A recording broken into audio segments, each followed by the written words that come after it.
almost the time to start our webinar. Now is 2 minutes to 4. So wait for a while. We will be launching our webinar pretty soon. Yeah, let me check. Yes, we have our world president here as well, Mr. Ramon Rera, who is our world president of FIABCI. I would like to invite Mr. Ramon Rera to opening the speech for this webinar. But wait for a while, sir.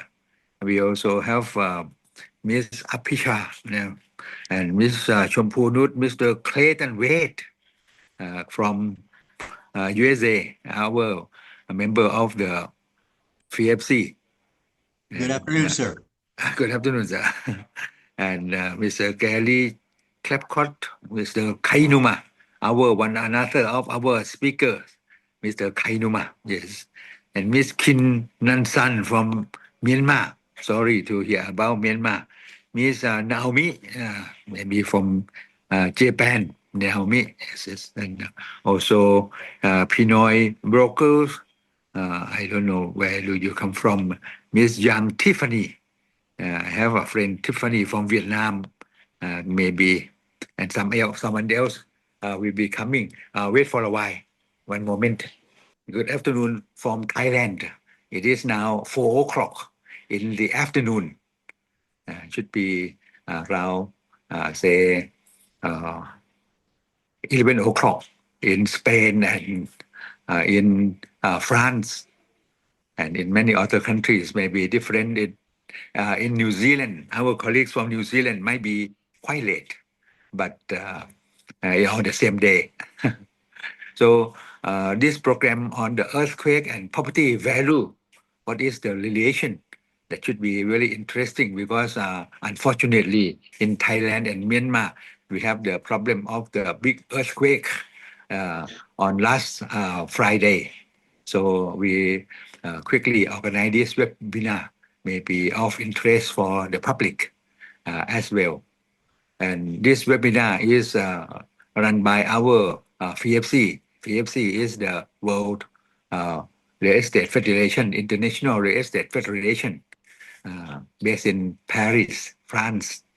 And we also have around 70 countries in as our members as well. And this FIABCI, we have different councils. We have council of brokers, council of developers, council of PropTech. Monday we discuss something about PropTech. And FIABCI, council of property managers, council of valuers. But I myself, Sopon, is the president of World Council of Experts. That is anything related to real estate professionals. So today we have this session on earthquake and property value. So we will learn something from this. And before we start our program, it is a great honor that we have our world president of FIABCI International to speaking with us. He is Mr. Ramon Rera, and he is our world president.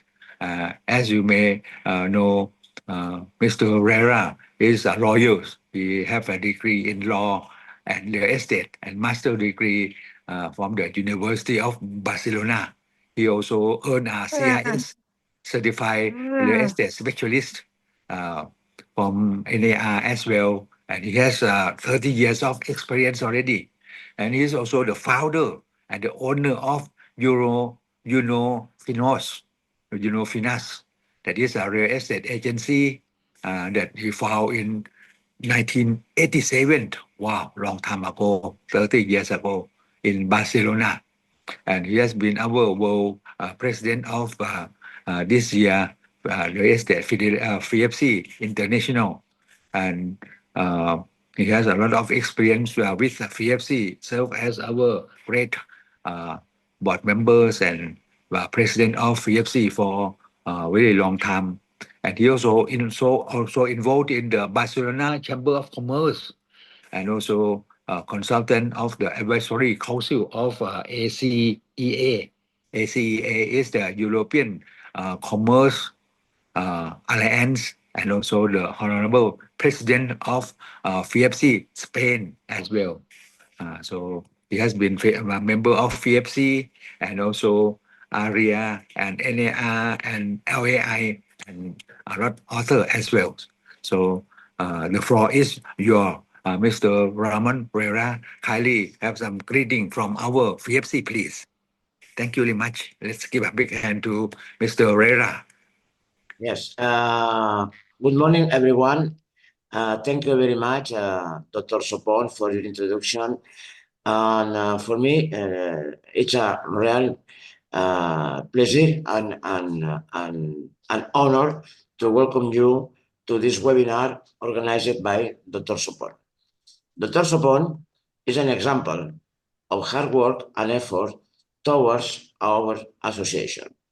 As in every webinar organized by Dr. Sopon, today we are going to discuss a topic of great relevance, and I am convinced that the information that we'll be sharing today will be useful and valuable for all of us, both in terms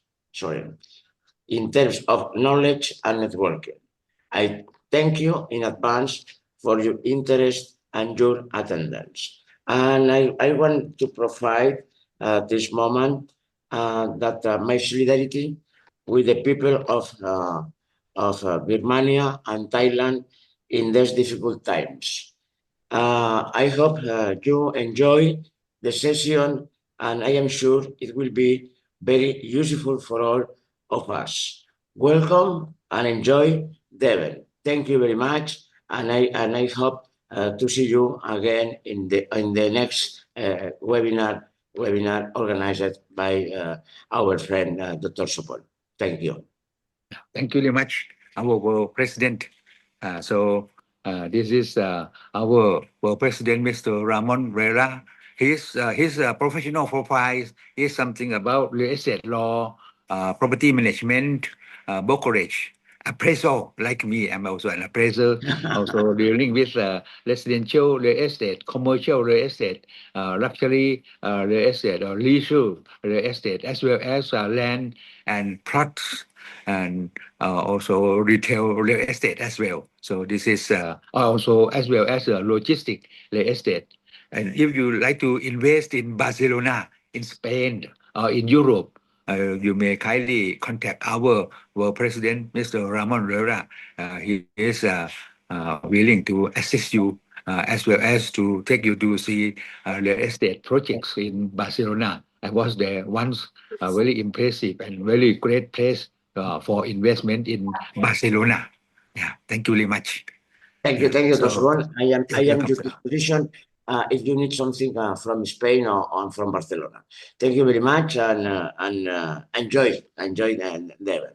Thank you. Thank you, sir. Thank you very much. So now allow me to introduce our speaker for today. We have two persons here. And the first one is Dr.Om Rajbhandary. Namaste. Dr.Om Rajbhandary is from Nepal. As you may know, in 2015, there was a big earthquake in Nepal and destroying a lot of things in Nepal. So I like to invite Dr. Om Rajbhandary to speak about this. He also prepared some PowerPoint as well. And Dr. Om Rajbhandary is also our board member of the Thai Real Estate Business School. And he is an engineer, and he also has around 30 years of experience in forefront real estate sector in Nepal, and also as the executive chairman of the Brihat Group. Brihat Group is one of the largest real estate developer in Nepal, and he has developed a lot of projects, high-rise and also low-rise residence, detached house, or villa or resorts in Nepal as well, and also involved in real estate academic institute as well. And Dr. Om Rajbhandary also have instrumental in organizing training in real estate in Nepal and other places as well. And alongside he is his role as a dedicated entrepreneurs. His entrepreneurial spirit shine through as the passionately mentor startups and aiding their business expansion and growth. So this is what he have done a lot indeed for Nepal and also in the Chamber of Commerce in uh, uh, the subcontinent countries, India, Nepal, Bangladesh, and others. So he is very active in the field of real estate and some others. So let me ask Dr. Om Rajbhandary to speak first. But before he start, allow me to introduce another speakers at this time. That is Mr. Takahiro Kainuma. Mr. Takahiro Kainuma. He is an experienced certified real estate appraiser in Japan, and he is also strategic business development manager of Tokyu Construction Company. You may know Tokyu is one of the largest construction company and very reliable. No building collapse in Japan built by Tokyo Construction, definitely. And as you may know, he got a certified real estate appraiser in 2017, and also he is also a member of the Royal Institution of Charter Surveyor. I'm also a member of the RICS. I went to see the ICS last month in London as well. And also he is also candidate for the Appraisal Institute for MAI and also register real estate brokers in the past as well.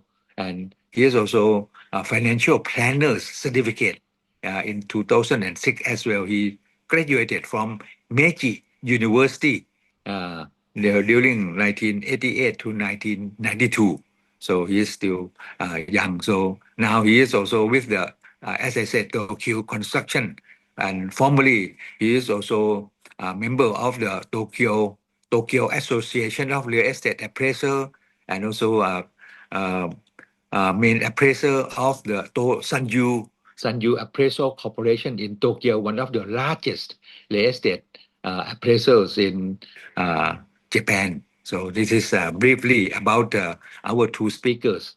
And before we start, let me just do one small advertisement that is in Lagos this year, June 9 to 13, actually 9 to 14, 9 to 13, we will have an event that is our World Congress of Real Estate, of FIABCI World Congress of Real Estate in year 2025. This is the host is Lagos, Nigeria. I went to inject my yellow fever already, so protected. I got the air ticket, everything already. So if you like to join our World Congress of Real Estate, where leaders of real estate around the world are joining, you can contact FIABCI. You just go into the website FIABCI, FIABCI.org, FIABCI.org. You find out some information. You may join. It will be really fruitful for you. You will meet our world president, Mr. Raira, on this as well. Okay. So first, let me ask Dr. Om Rajbhandary, our board member of Thai Real Estate Business School and also a great developer from Nepal, to share his experience on earthquake and property value, particularly the earthquake 2015, but they also have earthquake prior to that period as well. So, Dr. Om, the floor is yours, please. Thank you very much, Dr. Sopon. It was my honor to be here. And thank you very much for all the participants, especially the RI President Raman Roera. So we are very happy that you are also here. So that inspires us on regarding this webinar. So first of all, our prayers from Nepal to the people of the Myanmar as well as for the Thailand who have suffered losses due to the recent earthquake. And we stand in solidarity with those affected, offering our deepest condolence and support during this difficult time. One can understand how emotionally, economically we'll be suffering with these type of disasters. This may take a long time to overcome. We similarly in Nepal, we also had same kind of earthquake. Though Nepal is in a seismic zone, so we are in a very vulnerable that seismic zone. So one great earthquake that was in 1934. So after 81 years, so it's a cycle of nearly 80 to 100 years. So then after the 1934 earthquake, we had another earthquake that is in 2015. So these are some of the memories of great earthquake that is 1934. So you can see all our monumental heritage sites were completely destructed during that time. But this Nepal's earthquake history 2015 is known as the Gorkha earthquake also, and one of the deadliest earthquake in Nepal history, causing widespread devastation and loss of life. So the key details is that it was happened in April 25th, 2015. The epicenter of the earthquake was in the Gorkha district, that is 85 kilometers northwest of Kathmandu. So it is called as a Gorkha earthquake also. And the magnitude was 7.8 and it was lasted for 56 seconds.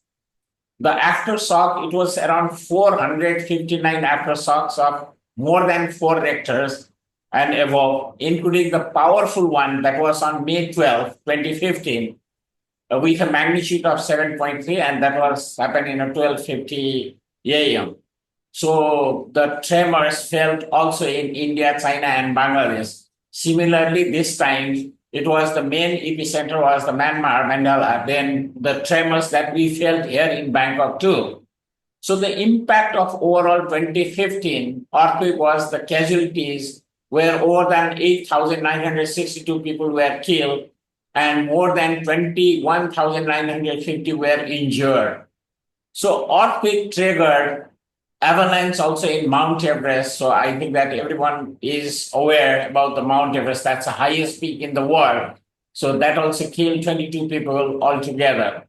And another is the avalanche in Langtang Valley, another peak, Himalaya. That's where 250 people missing at that time. So altogether, of the impact of 2015 earthquake was 3.5 million were left homeless. And the economic damage, if you see, it's around 10 billion. That's nearly 50% of our Nepal GDP. So this was the key details and the impact that is of the 2015 earthquake in Nepal's history. So these are some of the few pictures where it's in the main, the Kathmandu Valley. These pictures are of the main Kathmandu Valley and some of the heritage site also.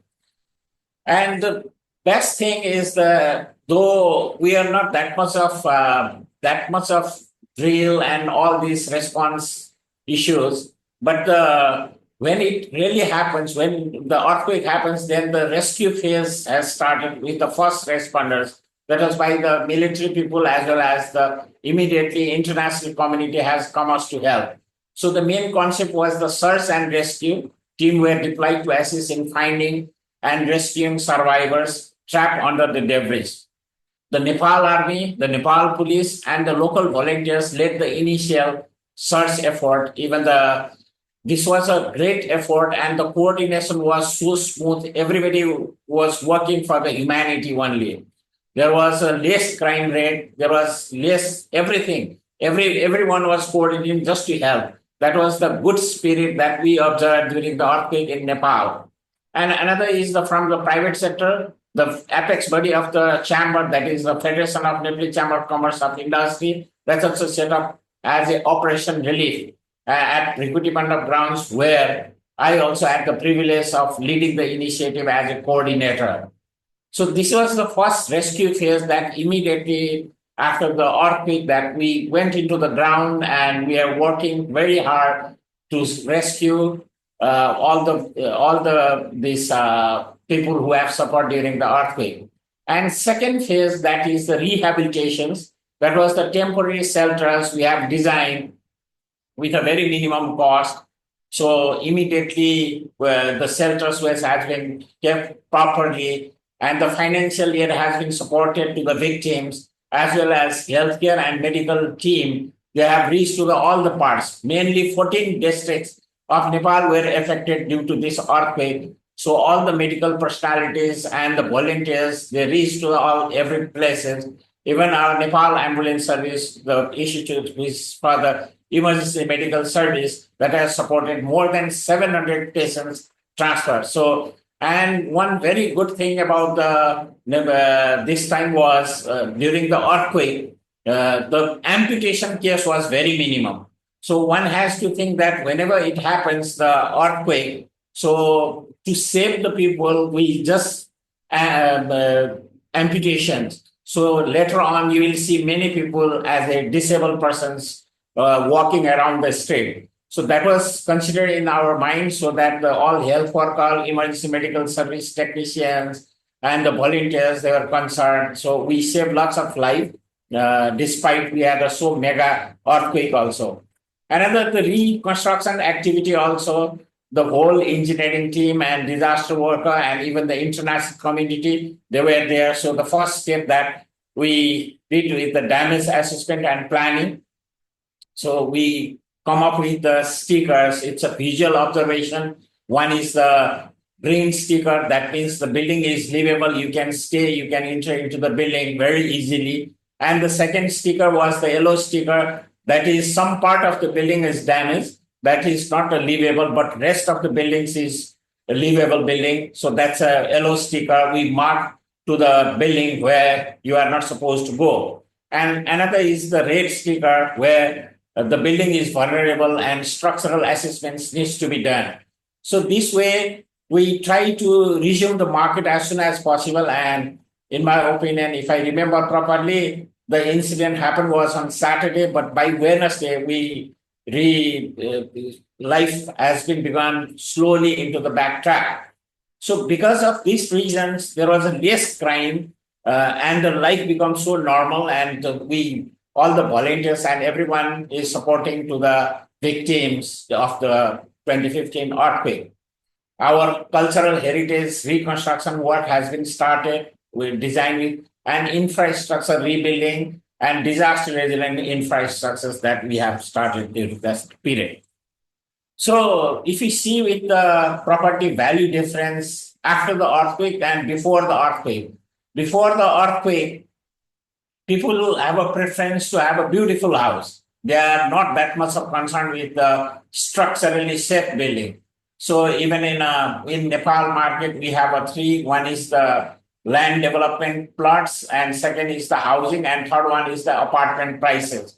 So that time, the prices of apartment before the earthquake, the apartment prices was higher side. Market was picking up with the market, this apartment, and the housing, individual housing was in a low price. Even we conducted one survey with Dr. Sopon and our company that time.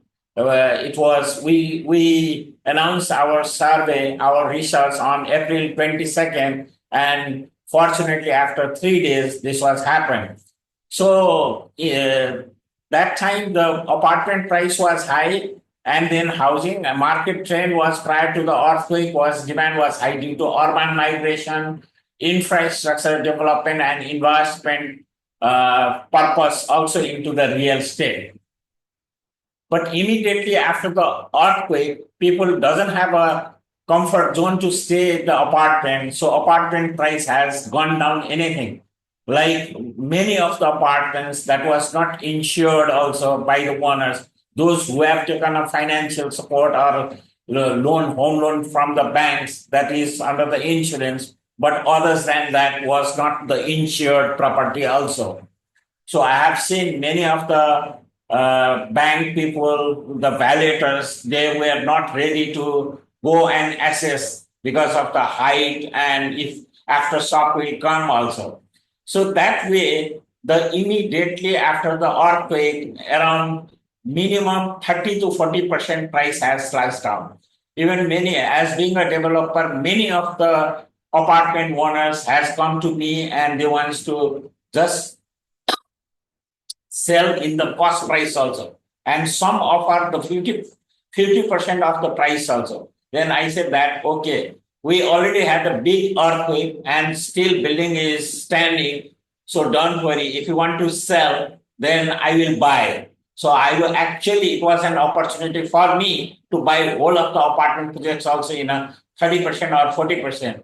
I was thinking that I will buy everyone so that everyone will be secured financially. Then I can develop that as a hotel because it was stand even at that time also. So this was the key points that one has to look after because during the earthquake time, everybody will be very scary, especially into the high rise, the scary persons because it's swing like anything, no. So that is the most scary part. So in the bottom, in our Nepal's case, our this building code is the collapse prevention building code. So you will see the upstairs is scary but less damage. But bottom ground floor, first floor, second floor, there is a damage but less scary. You won't swing. So immediately after the earthquake, the price of housing market has gone. So many people prefer to have a single story building, not even a two-story building also. People, there was so much of aftershock. So people usually they have a tendency to come out immediately after the earthquake to the ground level. So many people, though it was a safe building also, but still then they were staying outside in a camp or in a camp. They were there for 6 months to 9 months also because there was so much terror in their mindset. So market trend after the earthquake in value of apartment, we're seeing the appreciation of price was higher in the case of low rise rather than apartment units. So this was about the property before earthquake and after earthquake, the impact of earthquake in Nepal. And main another is the before earthquake, our enforcement of building regulations was very weak. But after the 2015, adoption of stricter seismic codes also implemented.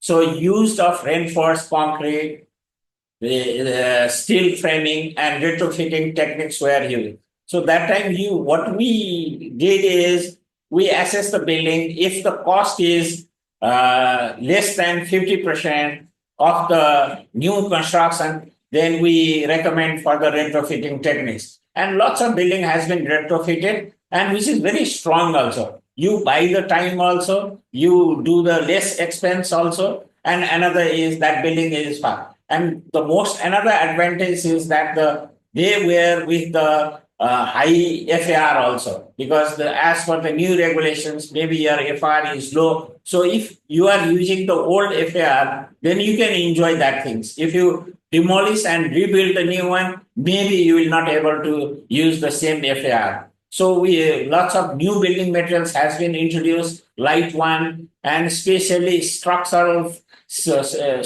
steel has come up into the market because it's a rapid construction, fast constructions, and it is safer also.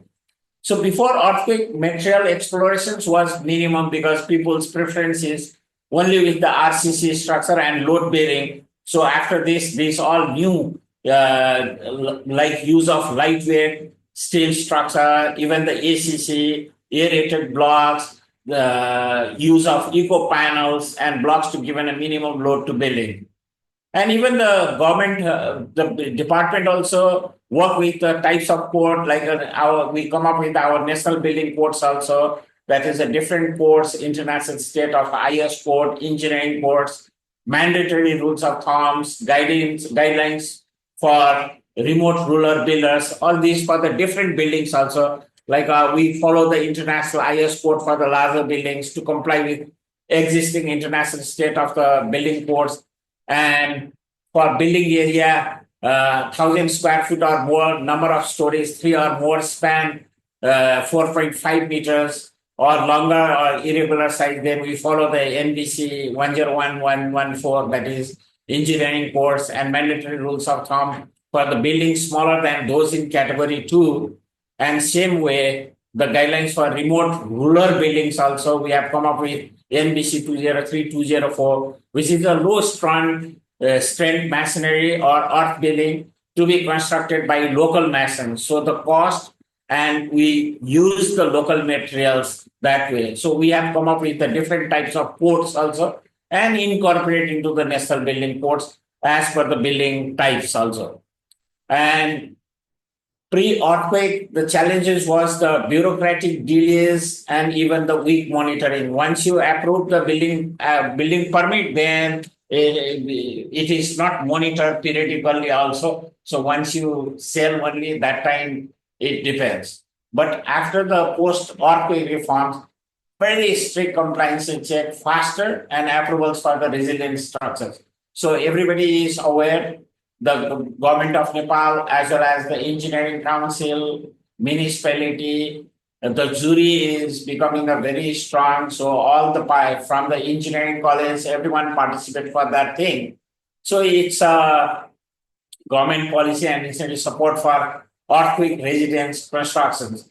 And the chart that I have shown in this is the temporary approval. It is up to the DPC level. This is so-called as a phase 1. And once we come up to the DPC level, then again the municipality people will come, officials will come, and they will issue the permanent approval up to the completion of building. Once our building is also completed, then in a third stage, we'll get a completion certificate. That's a third step. So these all are very important, and now we feel very safe with new building, which is after 2015, because of code and because of this approval process also. And this is for a larger projects. In larger projects, we have to take the approval from the Kainuma Valley Development Authority.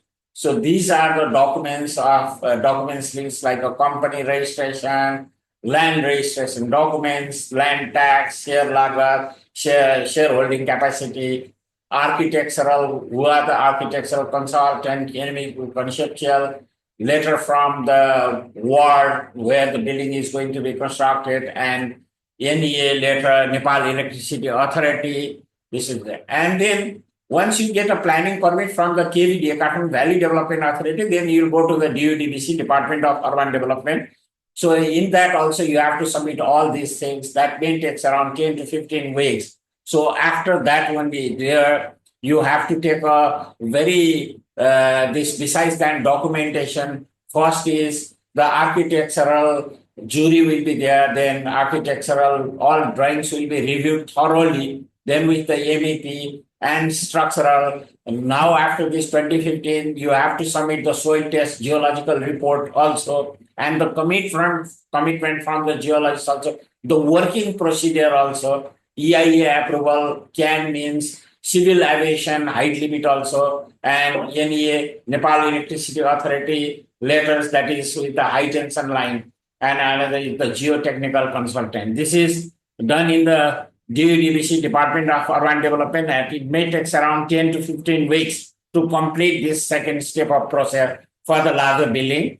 And finally, once that is done, then again it will send to the municipality, and municipality engineers will come and check all these things, and then only they will allow you. It will take around 4 to 8 weeks, and after that only you are allowed to do the constructions start. So another very important is for any country, this is the business continuity plan.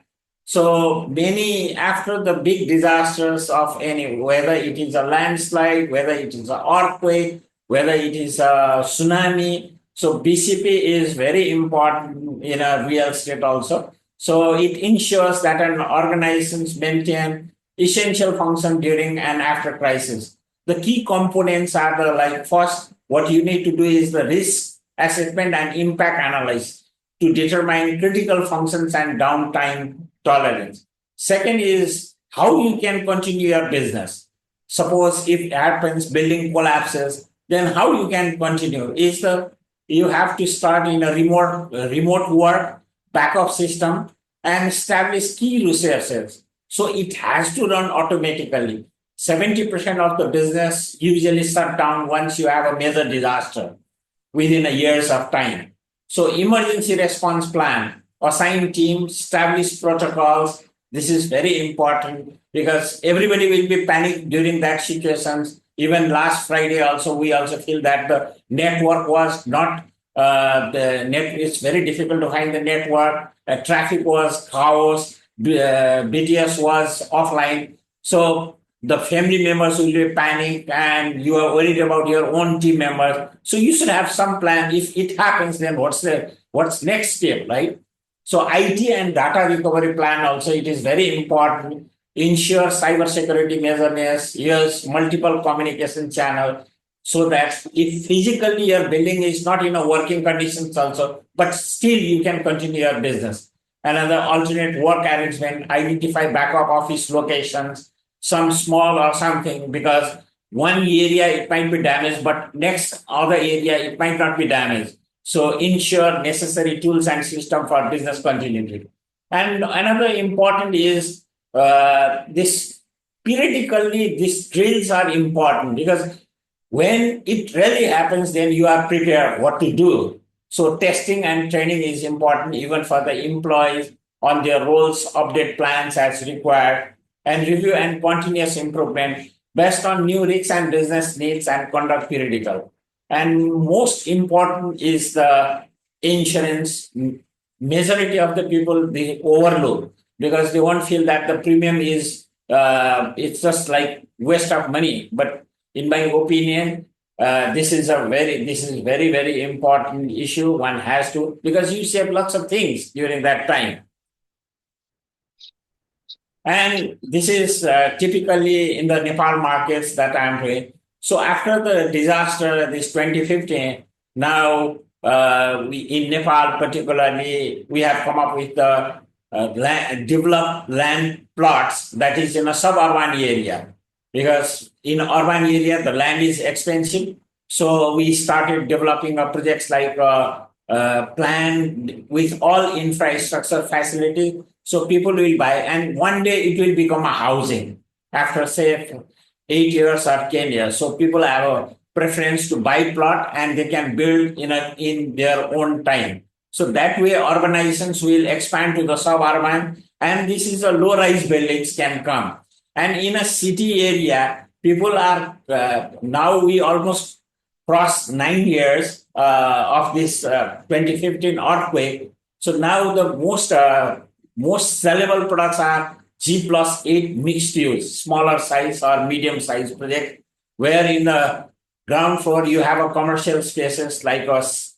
You can have a small 7-Eleven or coffee shop like that things, and you can have the co-working space.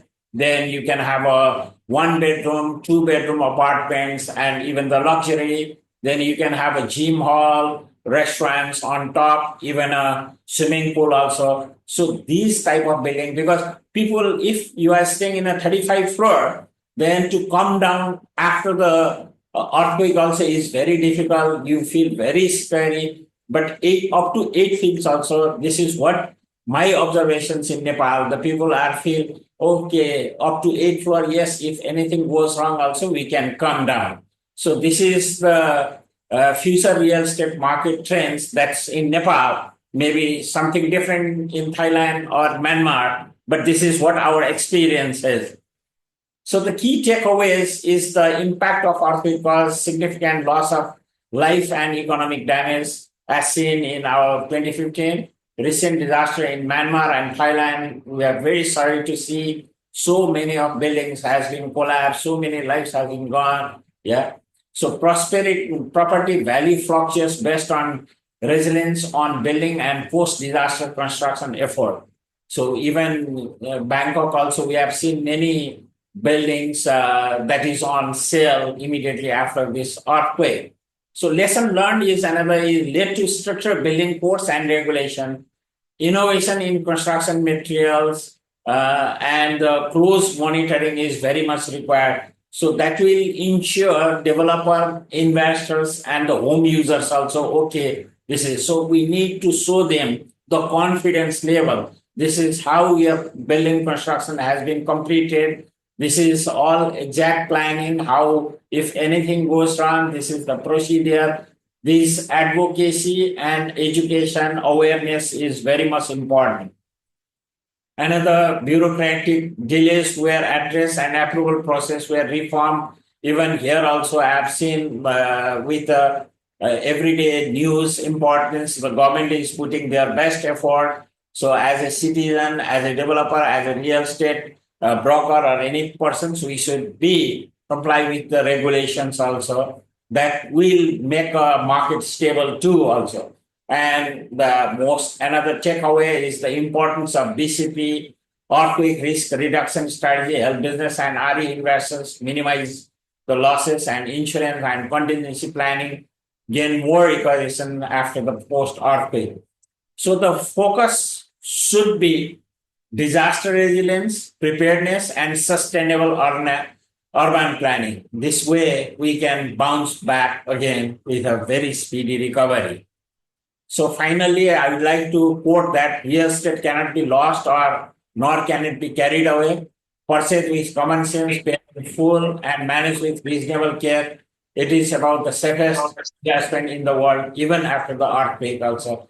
Thank you very much. Any Yeah, thank I you will very be much, happy to answer. Mr. Dr.Om Rajbhandary. Maybe you take some rest, and then we have a Q&A later Okay. on. Yeah. So, as you said, now is real estate is something the first safest investment in the world. Yeah, but some a few young men are now talking with Bitcoin. It may be the safest or not. I don't know. They are trying to see something different, but we will still think that real estate is the safest thing to consider. Okay, so before we go on, allow me to, wow, we have so many participants, even from New Zealand. Madam also coming. So before we have a Q&A, let me let Mr. Kainuma, Mr. Takahiro Kainuma, the executive from from Tokyu Construction, to share his experience. I remember that in the year 2011, I was there during the earthquake in Japan, and I see the chandelier is moving, but that is still the first day. But when I come back from Tokyo to Bangkok, I'm still at the airport. While I'm at the airport, I heard the news that there are big earthquake in Tokyo, in Japan, in the year 2011. But fortunately, I brought a big group coming back already. But some of our colleagues still there, and they try to go to the airport. But at that time, because of panic, they went to the wrong airport. So they have to stay there for another few days before they come back. So that is another big earthquake in Japan as well. And as you know, Japan, Taiwan, the Philippines, Indonesia are in the ring of fire. So there are a lot of earthquakes. But Taiwan, they also have one of the tallest building in the past, that is Taiwan Taipei 101. But now it was replaced by Burj Khalifa in Dubai. But but there's very tall building as well, and also many tall building in Tokyo and in other city in Japan as well. So now I would like to invite Mr. Kainuma to share some experience about property price after the earthquake or tsunami. So what happening in Japan? So Mr. Kainuma, the floor is yours, please. Thank you, Dr. Sopon. In my experience, I was a real estate sales manager in 2011, and I was in the newly built condominium when the big earthquake occurred. So I really realized the change of price of real estate, especially high-rise building. High-rise condominium prices fell sharply, about 10% after the big earthquake in 2011. But in my experience, the prices recovered in 5 years. So you better buy a high-rise condominium now in Bangkok. You can earn very much, at least 10%. And that's it. That's it. You said that during the period of earthquake in 2011, at that time you was a sales manager, so you know the Yeah. price, property price, high-rise Yeah. condominium is dropping. The drop is only for 10%, sir? Is 50% half price or something, or 20, No, 30, no. 40%? You said only 10%? Different from Nepal, our building code is very strict. Our building code changed in 1981, so many years ago. After 1981, our building is free from collapse, from a big earthquake. So Corruption? You mentioned something about corruption as well? collapse. No collapse. Or collapse? Collapse. I see. I Free think from collapse. nothing about Corrupting. corruption. No, Only the no. collapse No of the collapse. buildings. Under this, no under this. I see. Collapse. Yeah. But in Collapse. some developing countries, they may have something like that. Yeah. And you said property price after the earthquake is only 10% drop. Yeah. But what about the Kobe earthquake? I remember that I went to Kobe in the year 1990, very long time ago. But I remember that in 1995, there was a big earthquake in Kobe. Even the tollway fall down. I still remember the tollway fall down, but again, I was not there. So that is a big earthquake, but afterwards, maybe you have some review of the regulations, like the building code. Yeah. Building codes, that's why less damage. So if we have to make a building that better protected from earthquake, how much more construction cost it will be? Say if before that time it may be 100%, but so we have to Okay. add how much percent more? About 5 to 10%, I think. Only 5 to 10%. Not so Or big for the difference. foundation or something, right? Foundation, or we have some technology, basement or the beam or columns structure. So similar to the case of Dr.Om, the basement, the ground floor may be big damage. The lower floor may be big, or the top floor may be not much. We have a technology of rubber,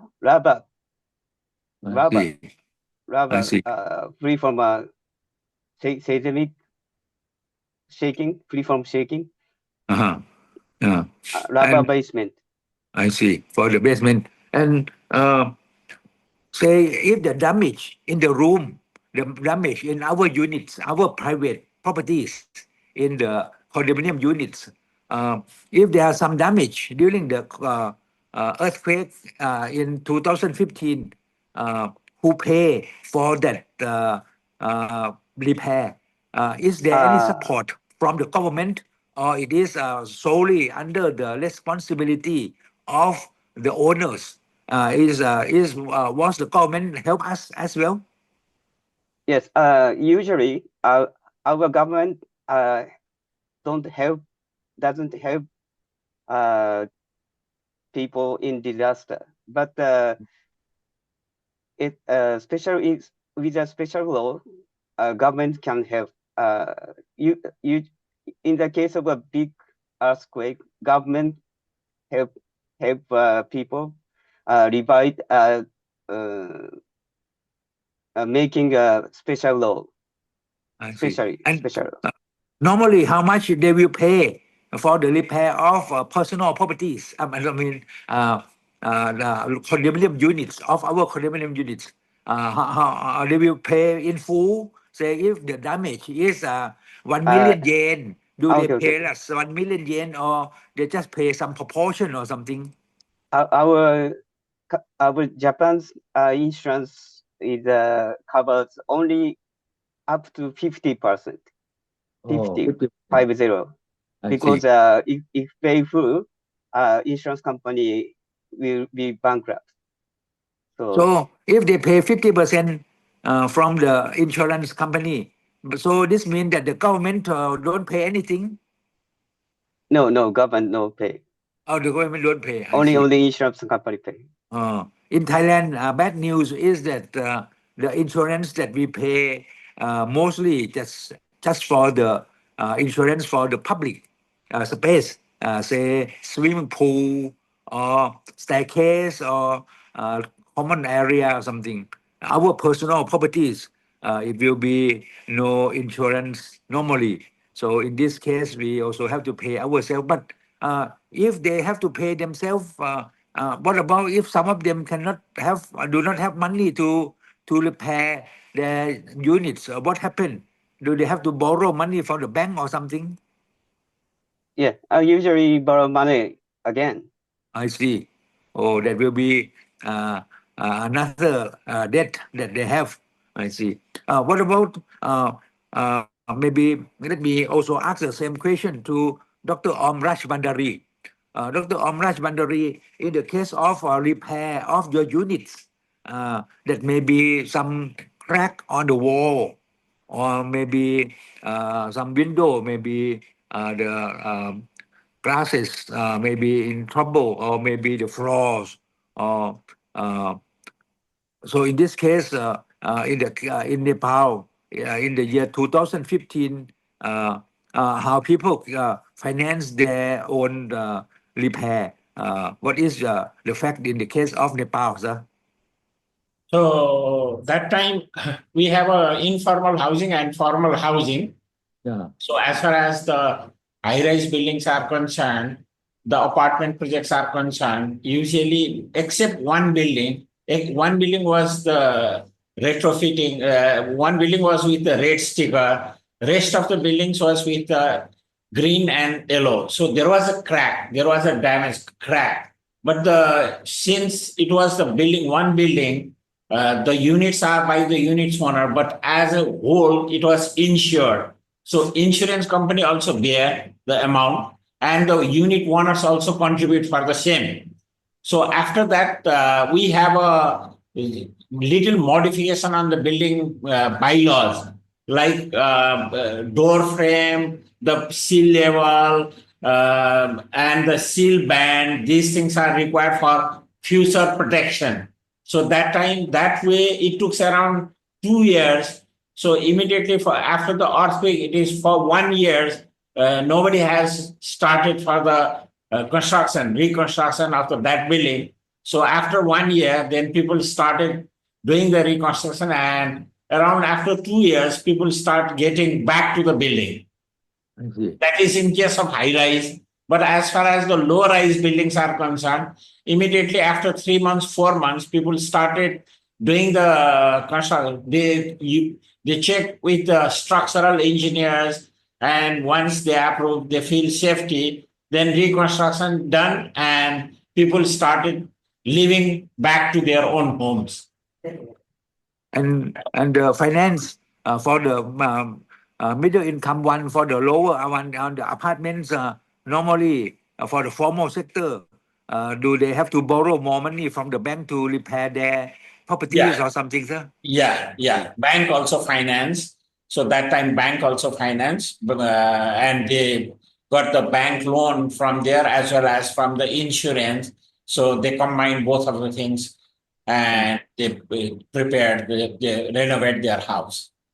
So this means that there is a tendency, and there may be a tendency in Bangkok that for high-rise luxury apartments, the owners may not come back quickly because they have many other properties. Maybe they have low-rise residence as well, so they may stay there. So they may just left it untouched or something. So in this case, there may be a worry that if our neighbors do not do anything and we have to do something and we have to go through their units, maybe they feel not so good or something. Was this happened in Nepal, sir? No, in Nepal, no, because our project is not that much a big one. It's up 12, 13 floor up to the 16th floor. And the units is not in hundreds or thousands. Units are nearly of 100 units. And if you didn't contribute or if you are not supporting, then your property value will less. No? So that's the reason it's from yourself also you have to contribute for your own property value appreciation. I see. So you confirm that the property value during the past 2 years, the first 2 years, or maybe 1 year may drop, say only 10%, or for high-rise building of the luxury one, do they drop more or not? Usually after earthquake in a apartment building, the price has dropped to around 30% for the 30%. 30%. For the first 2 years, there was no transactions also, and it was in a less time. So now it is fully recovered. Now, let's say for last 5 years, even the old buildings, those buildings who are constructed before the earthquake also, the price has gone up because of the urbanizations area and all completed. So the price has gone up these days. I see. Oh, so they, but say after 1 or 2 years, the situation will become recover, and people may come back to stay in high-rise building. Again. I see. And in a figure wise, if we have to say, like during the earthquake, it was say $70, $80 per square feet. Then it has come down to the 50, 60. Then after 5 years, it again comes to around $100, $110. Now, if you see today, it is around 160, 180. So this is the price structures of even with the old buildings before earthquake constructed buildings also, the price structures have changed in this manner. Yeah, thank you. So this is a case maybe $70 per square feet, and after the earthquake may drop to 50, and then afterwards we come back to 70 again, and then 100, 160. So there is some recovery. Eventually. So now it's 9 years. Now today, the $70, the original price or that time price, maybe the purchase value was $50. So, but that time it was 70. Now it is around 170, 180. So has gone up. Has gone up. Almost 2.5 times or something. So another is new buildings. If you buy new buildings, that is very expensive. It is of around $200. So to buy this old one is good because structurally it is safe. And people ever thought that now the big earthquake will come only after 80 years, no? I see. Oh, I see. So do there any review of building codes after the earthquake? Any review? Yeah. Lots of building codes change and approval procedure. government monitoring, everyone is very concerned. So these days, whatsoever the new construction is happening in Cotton Valley, it is all safe building. One is building code, another is the bylaws, and third one is the approval procedure. So all details, even engineer does not take any risk. Okay, thank you. I remember the building. You kindly allow me to stay on the penthouse. That building very minor damage, right? After Yeah. the earthquake, I see. Yeah. Okay. So, Mr. Kainuma, another last thing is that I remember that in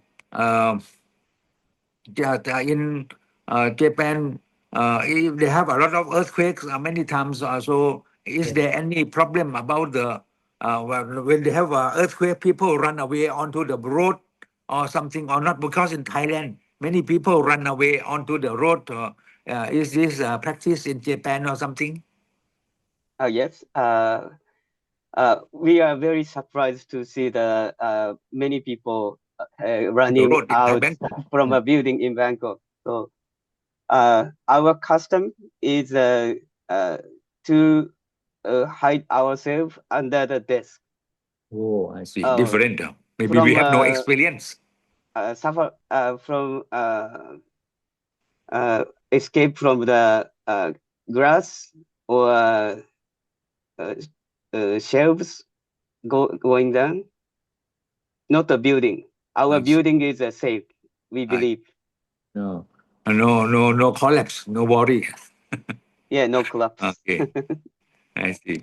So that is the case. So let me see.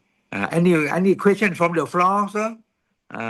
Mr. Clayton Wade or someone else? Anything, Mr. Naomi Kunnawarat? Anyone else like to ask any question? You may kindly do that. I have a question. Yes, please.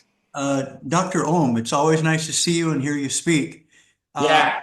Since the 2015 Nepal earthquake, what is your advice for those of us here in Thailand and Myanmar in the real estate sector? What can we learn from Nepal's devastating earthquake? So there are 2-3 takeaways.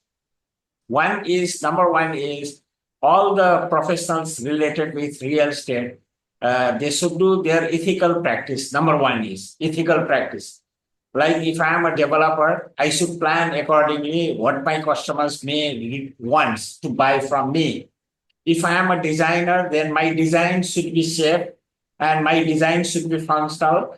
And third is if I am a builder, then I should follow the building codes, building bylaws, and my construction quality should be better. So if these things are good, then automatically you will have a better market situations tomorrow. I see. Yes. Okay. Any other questions so far? Any other one else? Sir, I have only one question, sir. Please. Yes, sir. Sir, Dr. Om, sir, I have a question for you. As you said, this banks are giving loan for that property repair, structural improvements, whichever the property got affected in earthquakes. How does the bank assess the value of the property considering the potential so that the land department will transfer the ownership to the customer. So after that, when this earthquake happens, then the bank will appoint the valuator. So the valuator will come and assess the property. So as per the assessment, then bank will finance up to the 60% only in a low interest rate. So that is depending upon the valuation report. So once certified valuator values the damage assessment, then of that total amount, they finance up to 60%. 40% you have to place by yourself. Okay, sir. And again, continue to my question. As a property valuer, I'm seeking some guidance on how to incorporate earthquake risks into the property valuation. Are there any specific methodologies or consideration that should be applied when accessing a property in earthquake-prone areas? Please, once again. Sir, Yes. as a property valuer, I'm seeking some guidance on how to incorporate earthquake risk into the property valuation. Are there any specific methodologies or consideration that should be applied when assessing a property in earthquake prone areas?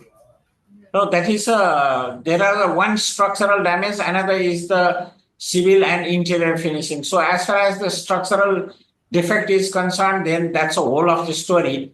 But if you are doing an assessment of your own apartment only, that's a civil finishing and interior finishing only. So that is as per the square feet, they will calculate the losses or say the repair cost. That's how they will do.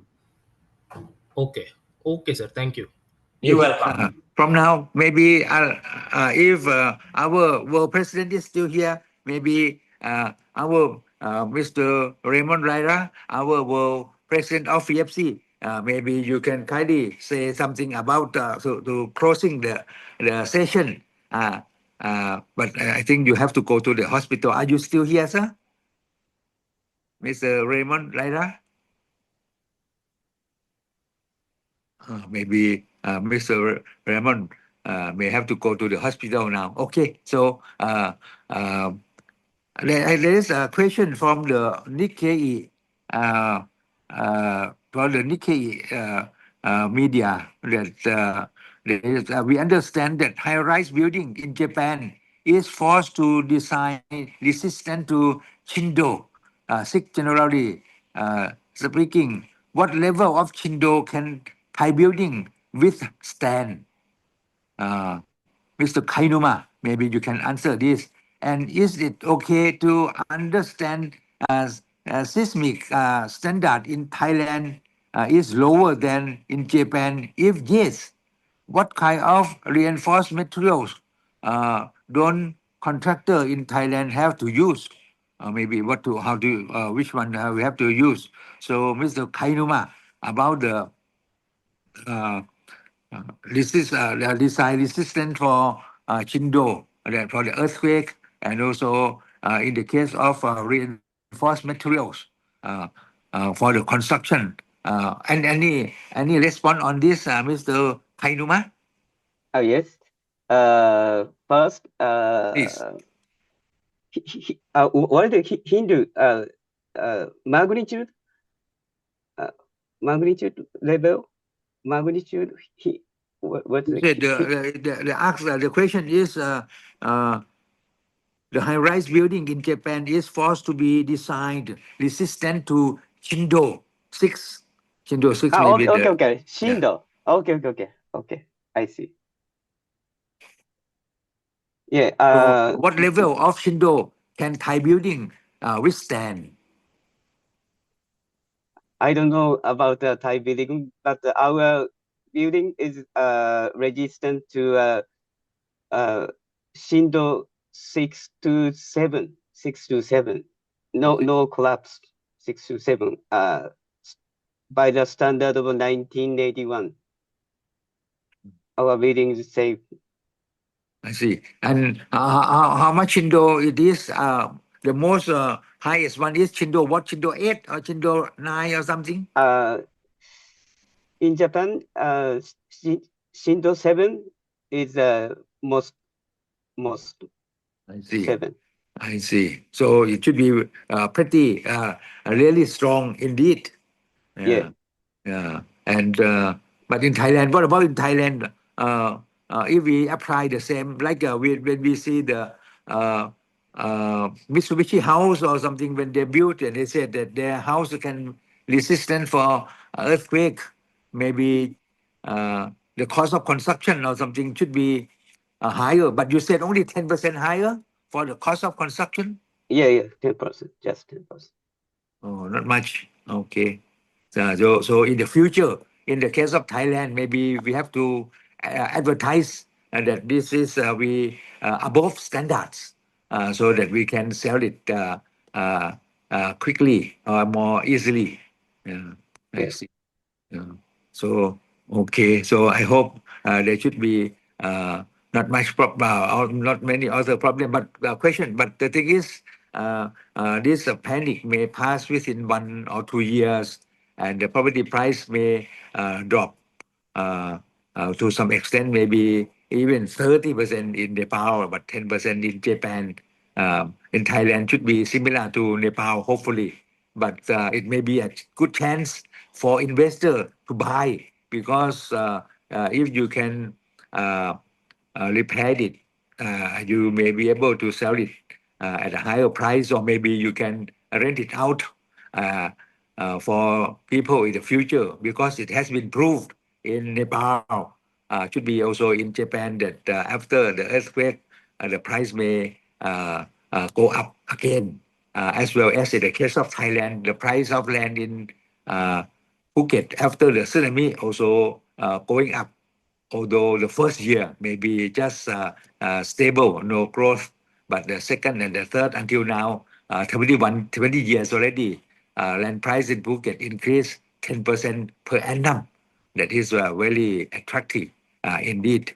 Okay, so hope this session is okay for everyone. Any other questions so far? Maybe no more. So let me thanks Mr. Kainuma from Japan, and also Dr.Om Rajbhandary from Nepal to share with us about the experience of earthquake and property price. So we will have our webinar again next month, and the webinar on next month will be about appraisal of properties. We have the president of the appraisal institute to share with us. So he will be available to share with us, say in April, and this will be innovation in real estate appraisal by Madame Paula K. Kodikov, the president of the appraisal institute, that is the largest appraisal for association in the US. She generously and kindly talk with us. This will be on April 23rd, which is Wednesday, April 21st. And as I told you, in the case of our FIABCI World Congress, this will be happening in Lagos, Nigeria, June 9 to 13. Actually, there are 14 also. 14 will be our board member and also a board member. So Mr. Raira and also I and other board member will meet on 14. But the program will be 9 to 13. So if you like, you may go to our website, FIABCI, FIABCI.org, FIABCI, and then you can find more details about this. So thank you very much